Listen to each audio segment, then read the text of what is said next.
All right, let's dive right into this explainer. Today we're deconstructing exactly how a New York real estate heir took his business and media strategies and turned them into the ultimate political playbook. We're going to look really closely at this fascinating cycle of reinvention that defined Donald Trump's evolution over several decades.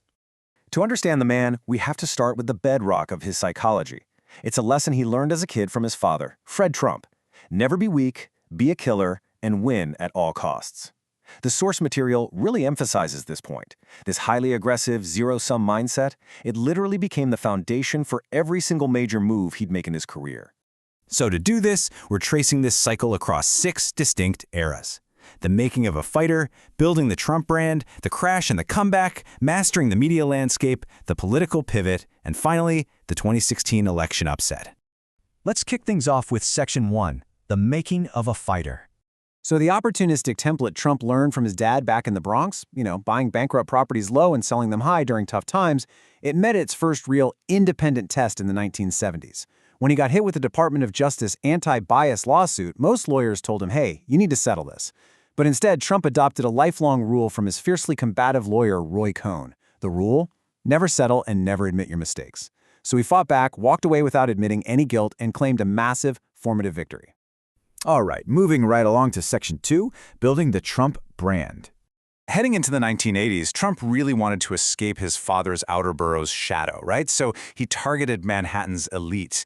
But as he was trying to build his premium brand with this massive television city project, he kind of hit a brick wall. It sparked this incredibly bitter feud with Mayor Ed Koch. You've got Trump acting as the brash developer demanding tax breaks, going head-to-head with Koch, who was laser-focused on protecting city revenues. This clash was a real wake-up call. It taught Trump the absolute limits of his raw power when going up against deeply entrenched political figures. And that brings us to Section 3, the crash and the comeback. So, the hyper-capitalist boom of the 80s violently crashes into the recession of the early 90s, bringing Trump to honestly the absolute hardest period of his entire career. With the macroeconomy slowing down, his highly leveraged Atlantic City casinos declaring bankruptcy, and his marriage collapsing right in the tabloids, he found himself staring down a staggering $3 billion in debt. I mean, $3 billion! His critics absolutely thought this was the end of the line. But how did he engineer his survival? Well, he actually used a very specific comeback strategy. First, he took a casino public for cash flow. Then, he bought up high-profile assets. And finally, he released a book boldly declaring his return to the top. The big takeaway here is that he realized facts come second to the story. Telling America he was back created this unstoppable psychological and financial momentum. Next up is Section 4, mastering the media landscape. Having masterfully sold that comeback narrative to the public, Trump realized the immense, literally undeniable power of mass media. He had been observing figures like billionaire Ross Perot, who completely shook up the 1992 election, and Trump actually flirted with politics for decades. He started with political newspaper ads back in 1987, and even a Reform Party run in 2000. But the real game changer? That happens in 2004, when he debuts as the star of NBC's The Apprentice. Beaming into millions of living rooms every single week, completely transformed him from a New York developer into a trusted, formidable global brand. Now we enter Section 5, the political pivot. By 2008, the Great Recession and the election of Barack Obama had radically altered American politics, giving rise to the anti-establishment Tea Party movement. The source material details how Trump, along with advisors like Steve Bannon, recognized a massive void in the Republican Party. You had an increasingly red-pilled base dealing with deep anger over corporate bailouts, and they were turning to highly polarized alternative media.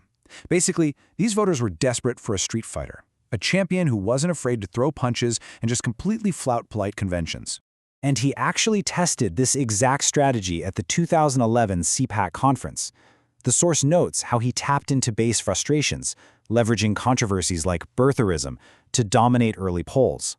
But as you might remember, this strategy culminated in him being humiliatingly roasted by President Obama at the White House Correspondents' Dinner. Which brings us to our 6th and final section, the 2016 election upset. Now, that earlier public humiliation, it didn't end his political ambitions at all. Actually, it led straight to his famous 2015 escalator announcement at Trump Tower, where he officially entered the presidential race. And once he was in, his raw media instinct just took over completely. Take the origin of the wall, for example. Initially, his advisors intended it merely as a mnemonic metaphor, just a memory trick to remind him to talk about immigration on stage. But he took it literally and turned a simple campaign trick into the most enduring, polarizing symbol of the entire election. By bulldozing his way through 16 establishment Republicans, he set up a truly historic general election contrast. On one side, we have a wildly unpredictable outsider performing a hostile takeover of his party. And on the other, the ultimate political insider sticking to the traditional playbook. It was an absolute clash of worlds.